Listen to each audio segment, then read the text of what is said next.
সেই মৌলিক সংস্কারের বাস্তবতা থেকে আমাদেরকে অনেক দূরে থাকতে হয়েছে।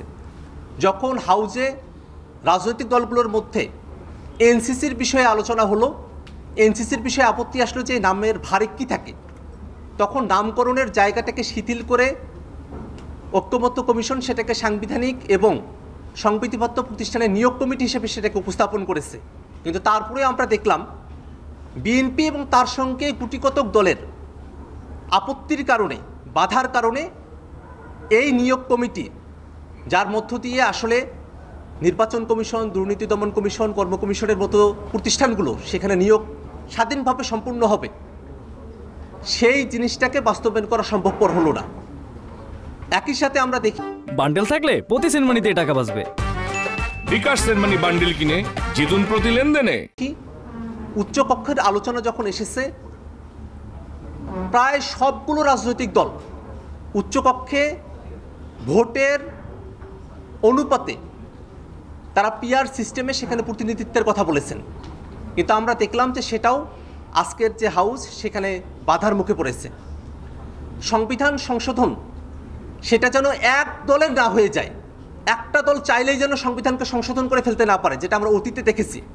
এই কারণে সংবিধান সংশোধনের জায়গাটাকে আমরা প্রস্তাব করেছি যে নিম্নকক্ষে 2/3, উচ্চকক্ষে 2/3 এবং বিশেষ বিশেষ কিছু আর্টিকেলের ক্ষেত্রে সেগুলোকে গণভোটে গিয়ে তারপরে সংবিধান সংশোধন হতে হবে।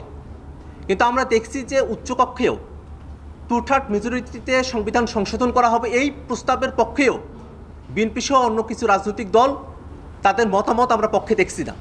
সব মিলিয়ে মনে হচ্ছে যে মৌলিক সংস্কারের জায়গাটা বিএনপি এবং তার সঙ্গে সমমনা কয়েকটি দল তাদের কারণে আসলে আটকে আছে।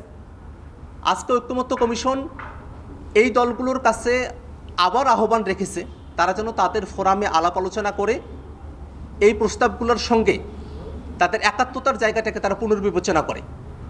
আমরাও একই কথাটা বলতে চাই, এত মানুষের রক্তের ভিতর দিয়ে আমরা যে নতুন বাংলাদেশ পেয়েছি, সেই বাংলাদেশে কোনো একটি সরকার ক্ষমতায় এসে নির্বাচন কমিশনকে যাচ্ছে তাইভাবে ব্যবহার করতে পারবে, দুর্নীতি দমন কমিশনকে যাচ্ছে তাইভাবে ব্যবহার করতে পারবে, সরকারি কর্ম কমিশন এবং অন্যান্য সাংবিধানিক এবং সংবিধিবদ্ধ প্রতিষ্ঠানগুলোতে তাদের ইচ্ছা মতো, মর্জি মতো দলান্ধ ব্যক্তিদেরকে নিয়োগ দেবে, তাদের মতো করে সেই প্রতিষ্ঠানগুলোকে ব্যবহার করবে, বিরোধী মতকে দমন করবে এবং বাংলাদেশে সরকারের জবাবদিহিতার জায়গাকে নিশ্চিত হতে দেবে না, এমন পরিস্থিতি বাংলাদেশে যারা তৈরি করতে চাচ্ছে তাদের সঙ্গে বাংলাদেশের আপামর জনতার কোনো সংযোগ নেই, তাদের সঙ্গে আপামর জনতা কোনোভাবেই একাত্ম হতে পারে না।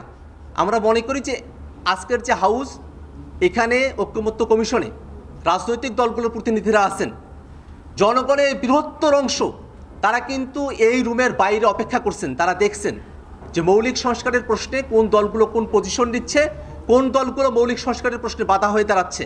আমরা রাজনৈতিক দলগুলোর কাছে আহ্বান রাখব, জনগণের মতামতকে বুঝে, জনগণের প্রত্যাশার জায়গাকে বুঝে এবং বাংলাদেশে যাতে আর কখনো কোনোভাবেই কোনো স্বৈরতান্ত্রিক, কোনোভাবেই কোনো ফেসিবাদী শাসন কাঠামো বাংলাদেশে প্রতিষ্ঠিত হতে না পারে, সে কারণে মৌলিক সংস্কারের প্রশ্নে তারা যেন একাত্ম হন, এই আহ্বান আমরা রাখতে চাই। জাতীয় নাগরিক পার্টি এনসিপি শুরু থেকেই বলে আসছে যে এই অন্তর্বর্তীকালীন সরকার শুধুমাত্র নির্বাচন আয়োজন করাই তাদের দায়িত্ব নয়, বরং নির্বাচন আয়োজনের পূর্বে এই সরকারের অবশ্য পালনীয় কিছু কর্তব্যের জায়গা রয়েছে। জুলাই ঘোষণাপত্র প্রণয়ন করা, মৌলিক সংস্কারের ভিত্তিতে জুলাই সনদ ঘোষণা করা, বিচারকে দৃশ্যমান পর্যায়ে উন্নীত করা এবং নির্বাচনের জন্য লেভেল প্লেয়িং ফিল্ড এবং মাঠ পর্যায়ের প্রশাসনের নিরপেক্ষতা নিশ্চিত করা। যদি অন্তর্বর্তীকালীন সরকার এই প্রাথমিক কর্তব্যগুলো, অবশ্য পালনীয় কর্তব্যগুলো যদি তারা পালন করতে ব্যর্থ হয়, সেক্ষেত্রে সামনে যে নির্বাচন হবে সেই নির্বাচনে জাতীয় নাগরিক পার্টি অংশগ্রহণ করবে কিনা সেটা আমরা অবশ্যই পুনর্বিবেচনা করব।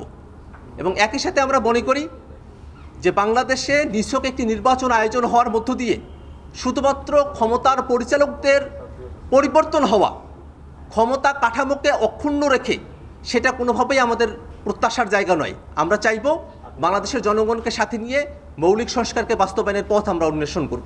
বৈষম্যবিরোধী ছাত্র আন্দোলন এবং তৎকালীন জাতীয় নাগরিক কমিটি সহ জুলাইয়ের পক্ষের শক্তিগুলো গত বছর 31শে ডিসেম্বর জুলাই ঘোষণাপত্রের দাবিতে জাতীয় শহীদ মিনারে আমরা একত্রিত হয়েছিলাম। সরকারের তরফ থেকে সময় চাওয়া হলো যে রাজনৈতিক দলগুলোর সঙ্গে আলাপ আলোচনা করে ঐক্যমতের ভিত্তিতে জুলাই ঘোষণাপত্র প্রদান করা হবে।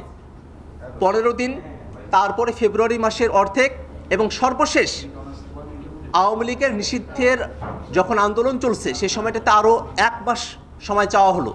সে সময়কালও গত 25শে জুন শেষ হয়েছে, কিন্তু সরকারের তরফ থেকে এখনও পর্যন্ত জুলাই ঘোষণাপত্রকে বাস্তবায়ন করার, জারি করার কোনো উদ্যোগ আমরা দেখতে পাইনি।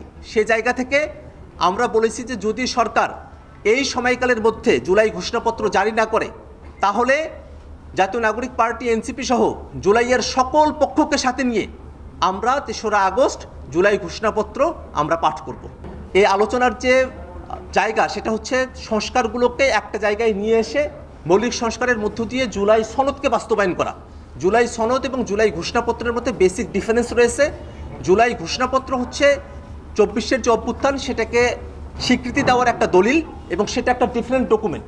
অর্থাৎ ওই ডকুমেন্টের সঙ্গে জুলাই যে সনদ বা জুলাইয়ের যে এখানে সংস্কারের জন্য ঐক্যমতের কার্যক্রম চলছে সেগুলো অঙ্গাঙ্গিকভাবে জড়িত নয়, সেগুলো মোটা দাগে ডিফারেন্ট ডকুমেন্ট এবং সেগুলোকে ডিফারেন্টলি এক্সিকিউট করা প্রয়োজন। শুরু হয়েছে Standard Chartered Channel I Agro অ্যাওয়ার্ডের 10ম আয়োজনের মনোনয়ন গ্রহণ। এবার নতুন ক্যাটাগরি বছরের সেরা ছাদ কৃষক সহ মোট 13টি ক্যাটাগরিতে পুরস্কার প্রদান করা হবে। মনোনয়ন গ্রহণ চলবে আগামী 15 জুলাই 2025 তারিখ পর্যন্ত। বিস্তারিত জানতে ভিজিট করুন www.agroaward.com এবং ফোন করুন 018737000556 এই নম্বরে।